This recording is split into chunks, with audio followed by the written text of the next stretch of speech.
What's up everybody, I am Mike and today I will show you how to paint a cool Spider-Man toy, the Black Symbiote Spider-Man, or Skinny Venom. First up, what you need is a Spider-Man toy like this one and a brush like the one that just fell out of my hand.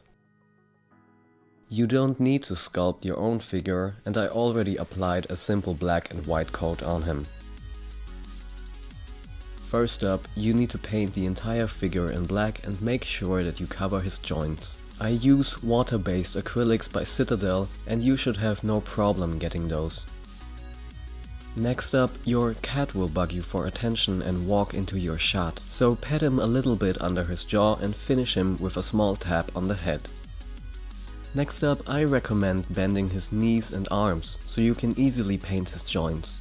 Acrylics need to be watered down a little bit, but for this part you'll want to add a lot more water. People call this inking or washing. I call it adding a lot of water to your paint, and this will make sure that the entire body is covered. While he dries, you can take the opportunity to shake a can of protective seal. 2 minutes should do the trick, and then you'll add it on his joints. This will help protect Spidey better against paint rubbing off, and you'll want to paint and cover the areas of his body that we haven't gotten to yet.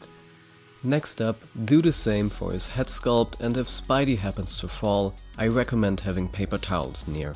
I make my head sculpts removable, mostly because it's easier to paint, but it's not necessary. In between you should always clean your brushes like this. I use nail polish remover, but before you use any, I recommend watering it down first, because if it's too strong, you will melt your brush. With a smaller brush you need to be a bit more careful, because these are flimsy. If you notice areas where the paint has bubbled up or the sculpt has plastic residue, I recommend a scalpel to take care of that. Next up, you will need dark blue. Mine has just run out, but that's no problem, I still have this one left. You'll want to add a bit of red until you have a dark purple. If your paint happens to clog up, I recommend a needle to clear them out.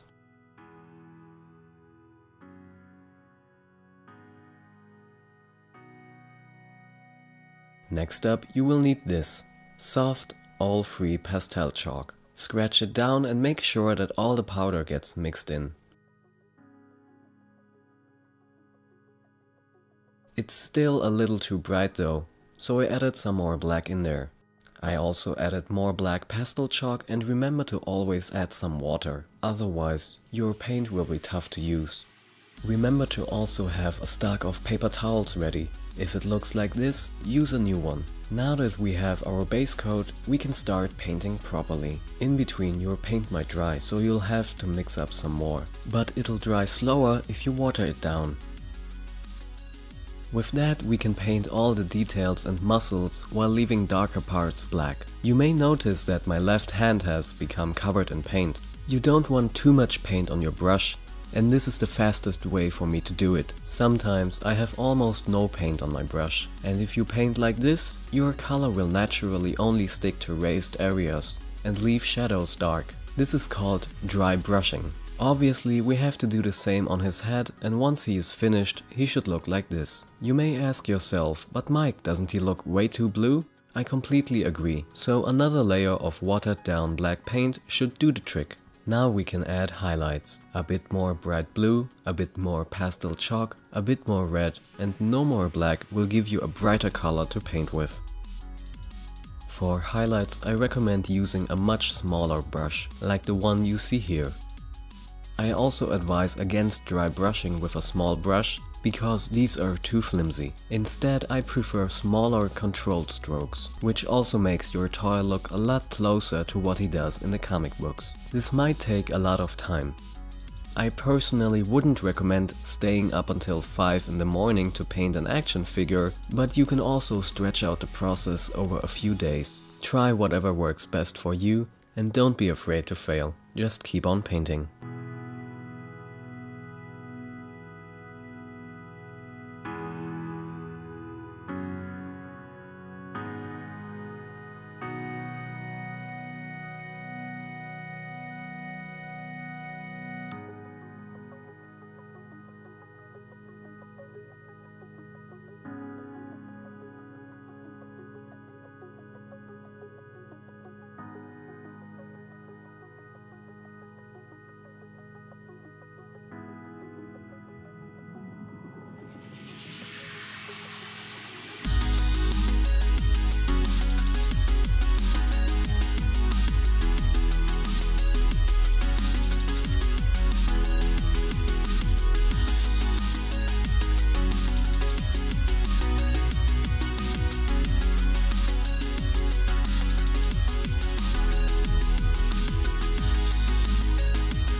Once all the highlights are done, we can start painting his chest.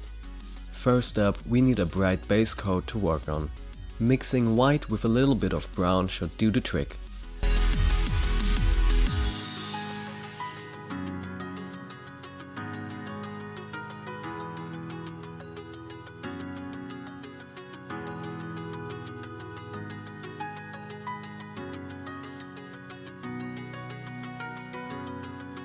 If you are careful enough, you can actually try dry brushing with a small brush like this. But all in all, it's just about finding a technique that works best for you. I always rest my arms on my bed, and I too mess up the paint, but you can always just get back and correct each mistake. Next up, I use white with just a little bit of brown to give Spidey more highlights on his chest and naturally also on his eyes and web shooters.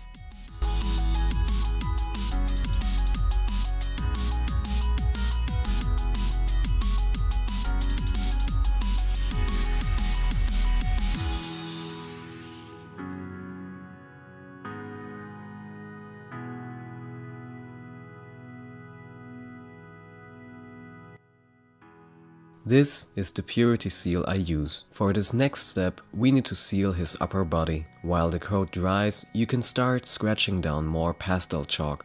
Blue, black, brown, and this yellow-brownish color are fine. With a small brush, we can apply pastel to darker areas and give him more definition and shadows.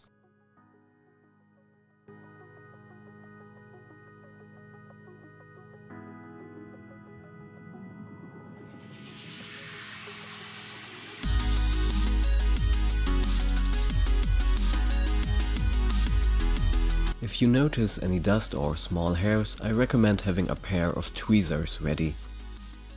Pastel chalk also works great for giving your paint a more homogeneous look.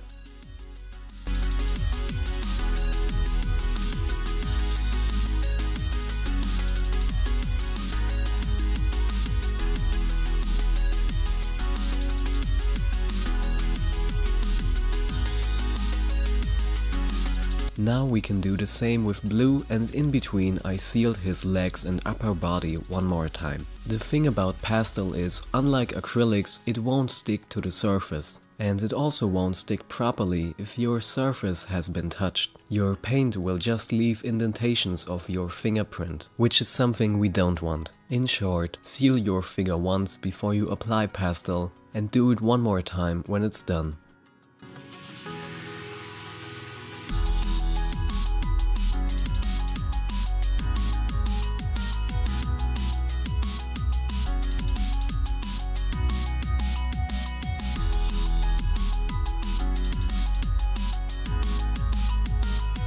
Next up, I like to apply a little bit of gloss varnish on his eyes. This will give them a more natural and reflective look.